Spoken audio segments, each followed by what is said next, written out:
जय हिंद साथियों। तो चलिए आज हम लोग साइंस के कुछ महत्वपूर्ण प्रश्न का डिस्कशन करेंगे। प्रत्येक दिन हम लोग एक सेट साइंस का और एक सेट जीके का लेकर आएंगे और डिस्कशन करेंगे। चलिए तो शुरू करते हैं पहले प्रश्नों से। जीव विज्ञान का जनक किसे कहा जाता है? आई होप आप इस क्वेश्चन का आंसर जानते होंगे, लेकिन जो प्रीवियस प्रश्न है मैं उसका प्रत्येक प्रश्न का डिस्कशन करते रहूँगा। ठीक है। जीव विज्ञान का जनक किसे कहा जाता है? अरस्तु को कहा जाता है, और अरस्तु को जंतु विज्ञान का जनक भी कहा जाता है। चलिए नेक्स्ट, चिकित्सा शास्त्र के जनक किसे कहा जाता है? तो चिकित्सा शास्त्र का जनक हिप्पोक्रेटस को कहा जाता है। नेक्स्ट, वनस्पति विज्ञान का जनक किसे कहा जाता है? तो वनस्पति विज्ञान का जनक थियोफ्रेस्टस को कहा जाता है, जबकि जंतु विज्ञान का जनक अरस्तु को कहा जाता है। इतना याद रखिएगा। चलिए नेक्स्ट प्रश्नों की ओर आगे बढ़ते हैं। नेक्स्ट प्रश्न, रासायन विज्ञान का जनक किसे कहा जाता है? तो रासायन विज्ञान का जनक जो है वह लेवाइजियर साहब को कहा जाता है। किसे कहा जाता है? लेवाइजियर साहब को कहा जाता है। नेक्स्ट, गैसों के विसरण के नियम का प्रतिपादन किसने किया है? तो गैसों के विसरण का नियम जो है वह ग्राहम बेल के द्वारा दिया गया है। किसके द्वारा दिया गया है? ग्राहम के द्वारा दिया गया है। चलिए नेक्स्ट प्रश्नों की ओर। E बराबर mc² किसके द्वारा दिया गया है? तो E बराबर mc² जो है वह आइंस्टीन साहब के द्वारा दिया गया है। किसके द्वारा? आइंस्टीन साहब के द्वारा दिया गया है। E बराबर mc² जो समीकरण है वह आइंस्टीन साहब के द्वारा दिया गया है। नेक्स्ट, जड़त्व के नियम की खोज किसके द्वारा किया गया है? तो जड़त्व के नियम की खोज जो है वह गैलीलियो के द्वारा किया गया है। किसके द्वारा? गैलीलियो के द्वारा। नेक्स्ट, नेचुरल सिलेक्शन सिद्धांत किसने दिया है? तो चार्ल्स डार्विन ने।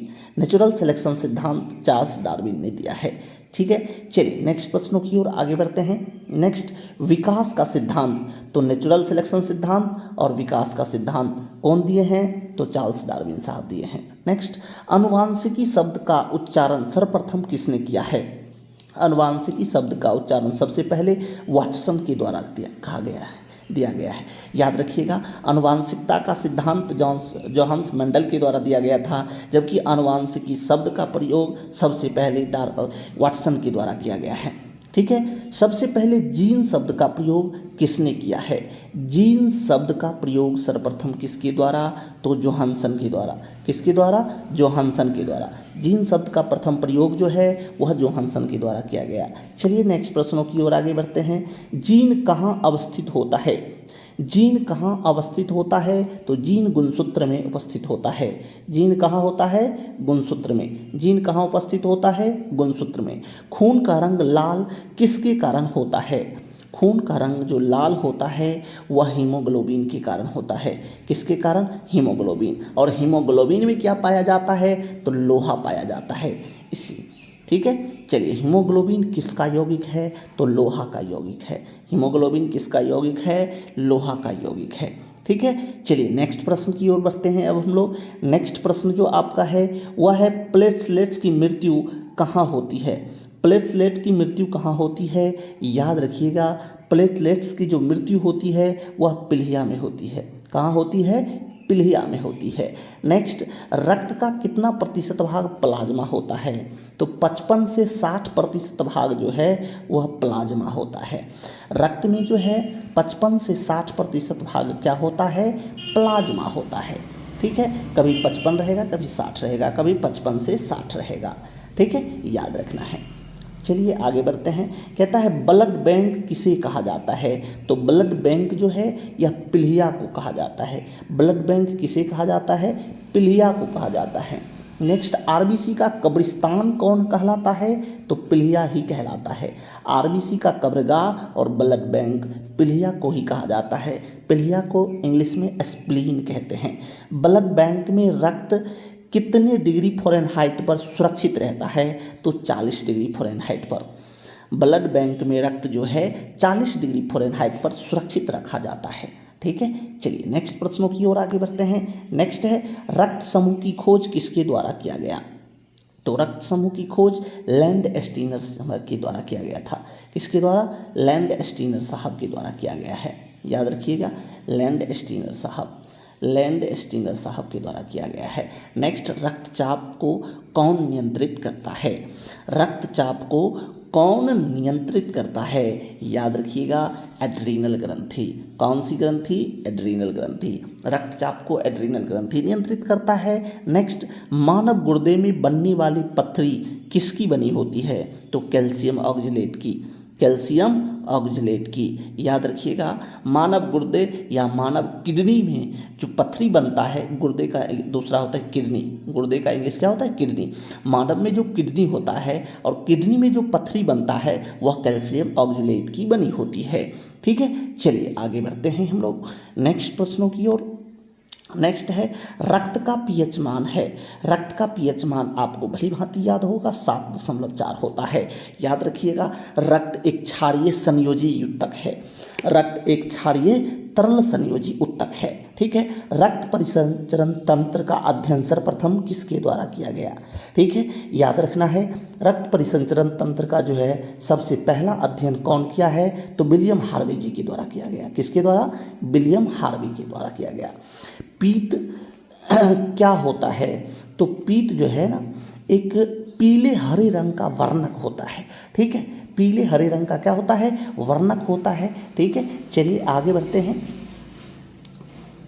नेक्स्ट है, पीत क्या होता है? तो पीले हरे रंग का क्षारीय द्रव होता है, क्योंकि पीत का जो पीएच मान होता है ना वह 7 से ज़्यादा होता है, और 7 से जखनी ज़्यादा होगा तो वह जो है क्षारीय हो जाएगा। तो पीला हरा रंग का तो है ये है, लेकिन क्षारीय द्रव है। कैसा द्रव है? क्षारीय द्रव है। और पीत का जो पीएच मान होता है वह 7.7 के अप्रॉक्स होता है, 7.7। ठीक ना। चलिए नेक्स्ट है, यकृत में भविष्य के लिए कौन सा विटामिन सुरक्षित होता है? तो भविष्य के लिए सुरक्षित जो होता है वह विटामिन ए होता है।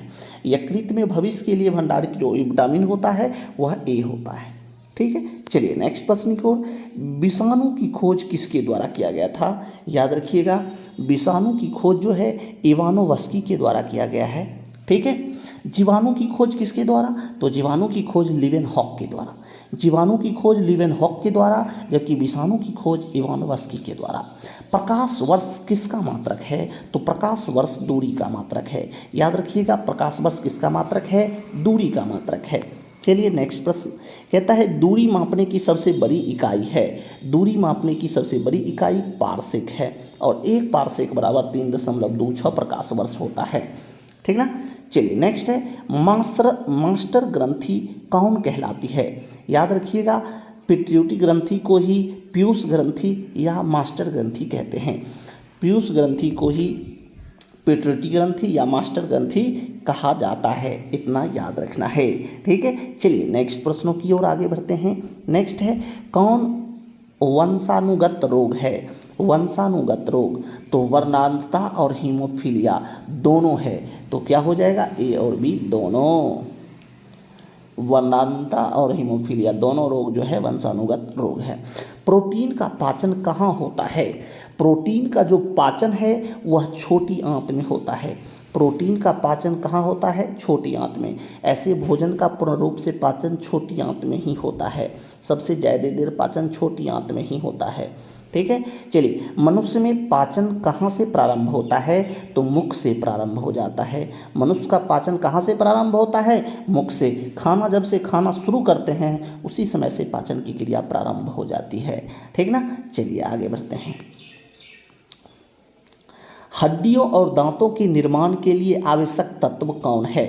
हड्डियों और दांतों के निर्माण के लिए कौन से तत्व आवश्यक है? तो याद रखिएगा, ये कार्बोनेट क्या कहते हैं, कैल्शियम और फास्फोरस दोनों। कैल्शियम और फास्फोरस दोनों। कैल्शियम और फास्फोरस दोनों हो जाएगा, आंसर हो जाएगा दोनों।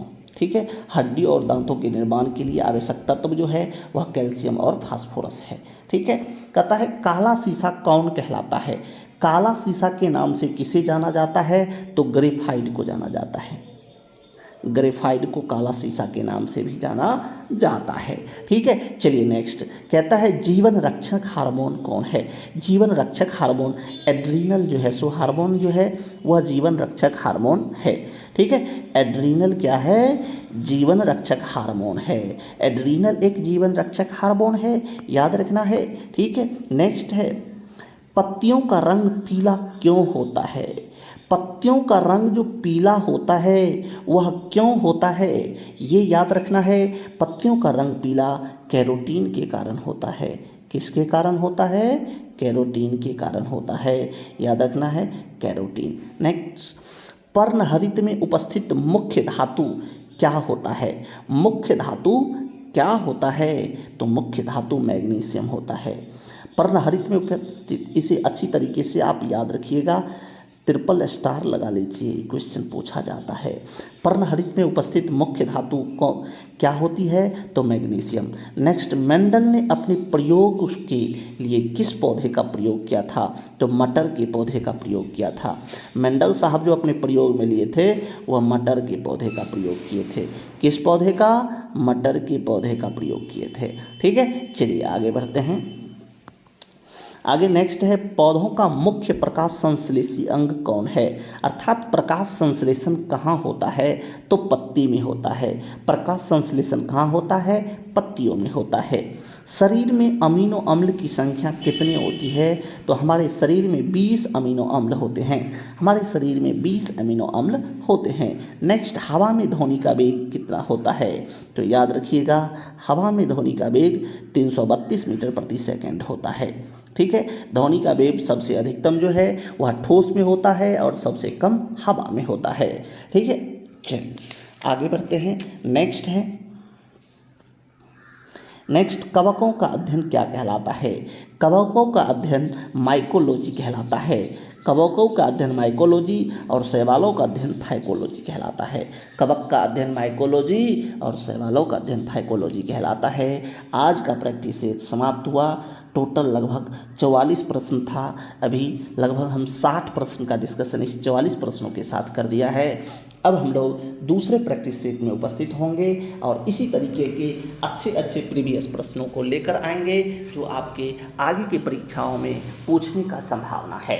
आई होप आपको ये वीडियो अगर अच्छा लगा होगा तो चैनल को सब्सक्राइब कीजिएगा, अधिक से अधिक शेयर करने का प्रयास कीजिएगा, जिससे कि आपका ये यूट्यूब परिवार ज़्यादा से ज़्यादा ग्रो कर पाए। बहुत बहुत धन्यवाद।